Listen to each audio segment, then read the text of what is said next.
On est samedi et j'ai toujours pas parlé dans cette vidéo. Je suis la pire vlogueuse du monde. La vie est arrivée et j'étais vraiment occupée. Du coup, j'ai clairement zéro pris le temps de parler, mais je suis là pour vous parler. Nous sommes là pour discuter, pour communiquer. Récapitulons ce qui s'est passé cette semaine pour l'instant. J'ai déjà couru 2 fois, je suis allée à la salle 1 fois. Il me reste encore 2 courses, aujourd'hui et demain. Lundi, pause, c'était le 25 décembre, donc pause, on a profité. On est le 25 décembre, joyeux Noël. Et j'étais prête à partir jusqu'à ce que je me rappelle du coup qu'on soit le 25 décembre et que c'est un jour férié. Et qu'en plus on est dimanche. On est dimanche? Non, on est lundi. Bref, ma salle ferme à 18h aujourd'hui, donc je me suis pas pris assez tôt, je suis rentrée trop tard de mon déjeuner de Noël. Et c'est pas grave, on prend un rest day et demain on se retrouve pour notre séance. Lundi, je suis allée faire un intervalle, décrassage des fêtes. C'était 1 km normal, puis après j'ai alterné 1 km à 5,10 et 1 km à 4,40 à peu près, x 3.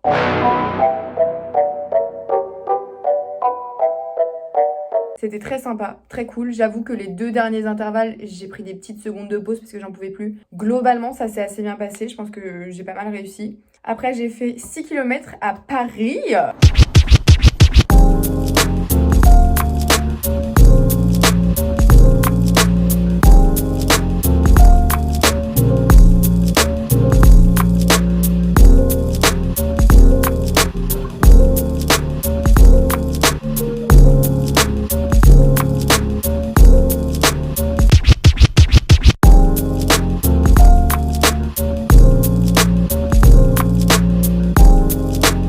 C'était archi cool de courir à Paris parce que j'en avais un peu marre de courir dans ma campagne là. Du coup, j'ai pu voir des petits monuments, je me suis fait kiffer. J'étais allée au parc Monceau. J'ai couru un peu trop vite pour un recovery. J'avoue, de base, les courses comme ça de 6 km, je suis pas censée aller aussi vite. Enfin, aussi vite, je suis pas non plus allée comme Usain Bolt, mais vous avez compris, genre, je suis allée un peu trop vite pour ce que j'aurais dû. Mais très fun, très très fun. Hier, je suis allée à la salle, j'ai fait ma petite séance jambes, c'était très sympa aussi. Petit voice-over explicatif, on a fait un peu comme la semaine dernière, les mêmes machines, les mêmes mouvements. Donc le but c'est vraiment d'entraîner les genoux, les cuisses, les mollets, tout ce qui bosse vraiment dans le bas du corps, mais essayer aussi d'engager le corps, entre guillemets, le centre du corps. J'avoue que j'ai pris un peu moins de poids que la dernière fois, ce qui n'est pas censé être le cas. De ce que mon kiné m'avait dit, je suis censée prendre toujours soit le même poids, soit plus de reps, soit plus de poids. J'ai pas fait ça. J'ai fait le même poids, voire peut-être moins des fois, parce que j'ai pas écrit genre combien de poids j'avais fait et je pense que j'ai fait un peu moins. Mais, fun fact, j'ai des courbatures.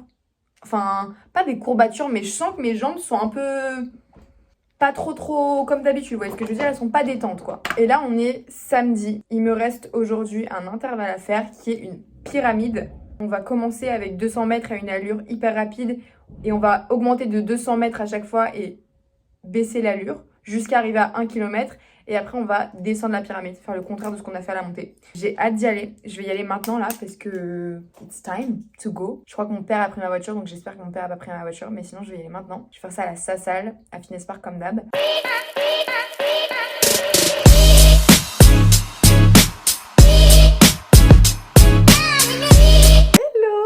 J'ai tous mes petits retours à vous faire. J'ai fait plein... Oula. J'ai fait plein de courses, ça s'est trop bien passé.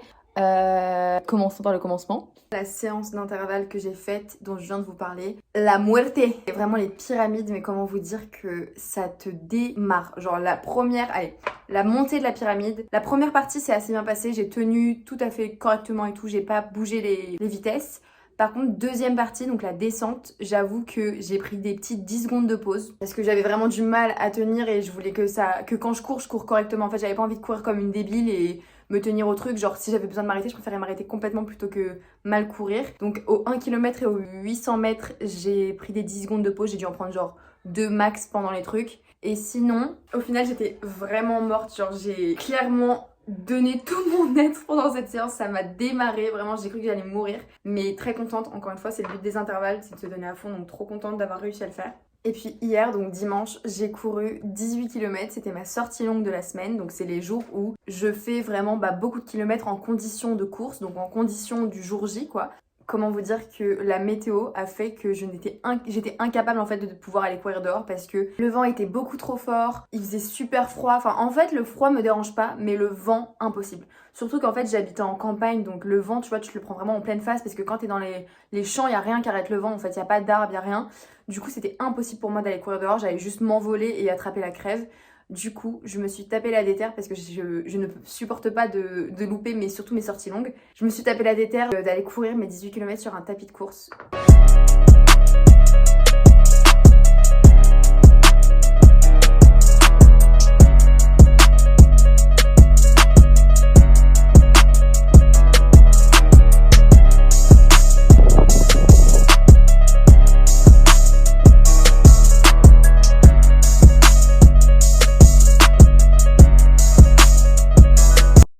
C'était horrible, c'était extrêmement long, c'était 1h30 sur le tapis. J'ai passé la plus claire du temps à écouter du rap, on va pas se mentir. Les 5 premiers kilomètres, j'écoutais de la musique. Après, j'ai essayé de regarder une vidéo YouTube, ça a pas marché, j'arrivais pas à me concentrer, j'aimais pas du tout. Après, j'ai essayé de mettre un truc sur Netflix, j'y arrive pas non plus. Du coup, j'ai vraiment passé 1h30 à écouter de la musique sur mon tapis, regarder un mur et courir sur un tapis. J'avoue que c'est vraiment pas facile, genre c'est dur de rester concentré et d'y arriver en fait, si ça make any sense. Je suis contente quand même de l'avoir fait, je suis contente que j'ai réussi à tenir. J'avoue qu'au bout de 11 km, ça m'arrivait de prendre des petites 10 secondes de pause. Je crois que j'en ai pris genre 4-5 au total. Parce que je sais qu'en fait là, je tenais une allure hyper constante, hyper cadrée, alors que si j'étais dehors, j'aurais pu avoir des moments où je cours un peu moins vite pour récupérer. Là, c'est vrai que c'est plus compliqué sur un tapis parce que t'es vraiment sur une allure fixe.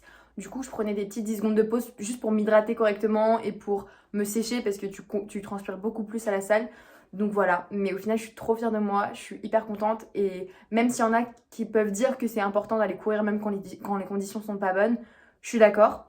Mais je pense que aussi se faire des challenges comme ça où tu cours extrêmement longtemps dans l'inconfort d'un tapis, dans une salle, etc. qui est hyper déstabilisant parce que tu vois pas où tu vas nulle part, t'es devant un mur et il y a rien qui te stimule autour de toi. Je trouve que c'est aussi quelque chose qui construit énormément de discipline, de résistance et de motivation et je trouve que c'est un truc qui est hyper fort aussi donc faut pas le dévaloriser non plus. Mais voilà, je suis très contente. Cette semaine on a couru 40 km, je suis très fière. Je suis hyper contente d'avoir réussi à tenir tout, incroyable, c'est fou. J'ai du mal à croire que j'en sois capable, genre c'est incroyable de voir comment on peut évoluer. Je me souviens que ma copine Charlotte qui m'a initiée au running, elle me disait toujours que le running c'est trop bien comme sport parce que tu vois très rapidement des changements et tu vois très rapidement à quel point t'évolues et tu t'améliores quand tu t'entraînes tout simplement et c'est vrai. Il y a tellement de fois où je me croyais incapable de faire certaines choses et au final plus tu t'entraînes, plus tu te la donnes, plus tu vois l'évolution et je trouve que c'est hyper fort et c'est vraiment hyper intéressant. Petite pause dans ce vlog pour vous parler de mes objectifs sportifs, running et tout de cette année 2024. C'est la première fois de ma vie que je fais des objectifs sportifs comme ça sur une année. Ça m'est déjà arrivé avant quand j'étais un peu débile de mettre des objectifs en mode... Enfin un peu débile. Un peu mentalement unstable de mettre des objectifs en mode je veux avoir un corps comme ça et faire ça. Enfin un peu superficiel, genre 2-3 ans quoi. Mais c'est la première fois de ma vie que là j'ai envie de me mettre des objectifs un peu plus sportifs, running based et tout, dans mon année. Et en fait ça me fait rire parce que je me souviens que l'année dernière quand ma copine Charlotte qui m'a initiée au running est revenue avec moi de notre échange aux États-Unis, elle m'avait dit une fois que genre quand elle a retrouvé son copain en France, ils s'étaient posés tous les deux pour parler de leurs objectifs sportifs, de leurs objectifs running de l'année 2023. Et je me souviens que j'étais en mode ah ouais, that's so pas moi. Genre, c'est so pas moi. Je ferais jamais ça. Je serais incapable de me mettre des objectifs comme ça et tout. Et me voilà aujourd'hui en train de vous parler de ça et d'avoir mis une liste et genre d'objectifs sportifs que j'ai envie de faire pour cette année 2024. On change tout, c'est la beauté de la vie. Je pense qu'on est bien placé dans ce premier vlog pour en parler. L'évolution que j'aimerais avoir cette année, les courses que j'aimerais bien faire. Enfin, je sais pas, ça va être fun. Premièrement, en termes de semi-marathon, j'ai déjà envie de bien évidemment finir mon projet avec Make-A-Wish. Donc il me reste encore 3 semis, un en janvier, un en mars, un en avril. Madère, Cardiff, Lisbonne. Et après, j'aimerais bien en faire un autre dans l'été, mais potentiellement en Grèce, sur une île. Je sais pas, j'ai trop envie de faire un semi comme ça, un peu fun, un peu... qui change, bon, pas qu'un semi à Madère c'est pas fun ou que ça change, mais je sais pas, j'ai trop envie de faire un semi pendant mes vacances sur une île. J'ai vu qu'il y en avait un en Grèce sur une île, mais je sais pas parce que je crois que c'est en plein milieu de mai et il y a l'anniversaire de mon frère donc je suis pas sûre que je peux le faire. En termes de timing, j'aimerais bien d'ici la fin de l'année être capable de faire genre 1h30 à un semi. Ce serait incroyable, je serais trop heureuse de faire 1h30. Alors, ce serait fou. Surtout que fin 2024, je compte être aux États-Unis et avoir réussi à avoir une place aux États-Unis pour mes études. Donc si j'arrive à être aux États-Unis d'ici septembre 2024, je veux trop faire des semi-marathons aux États-Unis, donc que ce soit dans la banlieue de New York, dans la banlieue aux États-Unis, n'importe où, genre mon rêve, goal, objectif en fait. Autre que des semis, j'aimerais bien atteindre la barre des genre 20 minutes pour le 5K. Je pense que c'est faisable parce que j'ai déjà fait 23 minutes pour un 5K. Donc très fun, j'aimerais bien. 45 minutes pour un 10K, je crois que j'ai déjà fait aussi à mon dernier semi-marathon. J'ai peut-être de la merde, je suis pas sûre. Je crois que j'ai fait 45, mais je suis vraiment pas sûre. Genre vraiment pas me citer, je vais me corriger, je le sens. En termes d'autres choses que ça, j'aimerais bien évidemment finir mon marathon à Paris.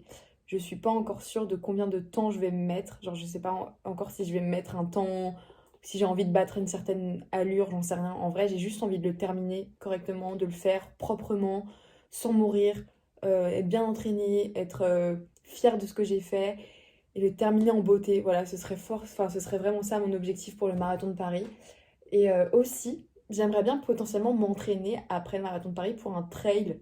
J'ai jamais fait de trail de ma vie, mais j'aimerais trop faire un trail un peu fun, genre dans les bois et tout, avec des trucs à escalader, des trucs fun, je sais pas. J'ai trop envie d'un trail un peu à la mud girl, vous voyez ce que je veux dire? Un peu foufou, un truc comme ça.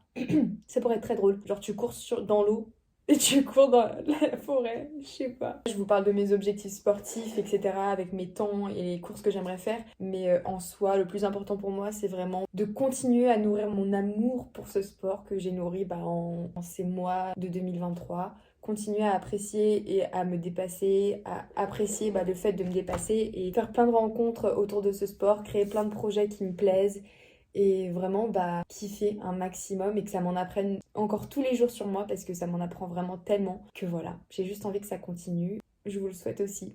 Je vous souhaite que vous vous épanouissiez et que vous puissiez vous mettre des objectifs qui vous plaisent. Voilà. Avant de vous quitter, petite news, j'ai ouvert mon premier running club sur Paris. On va aller courir ce dimanche ou ce samedi, je sais pas. Je vous laisse toutes les infos vers la page Insta, ici ou ici, on verra, pour aller suivre et potentiellement venir courir ensemble ce week-end. Si vous voyez ce vlog dans la semaine où je le sors. Mais j'ai hâte parce qu'on va courir tout le temps ensemble, toutes les semaines. Voilà, gros bisous, on se retrouve la semaine prochaine.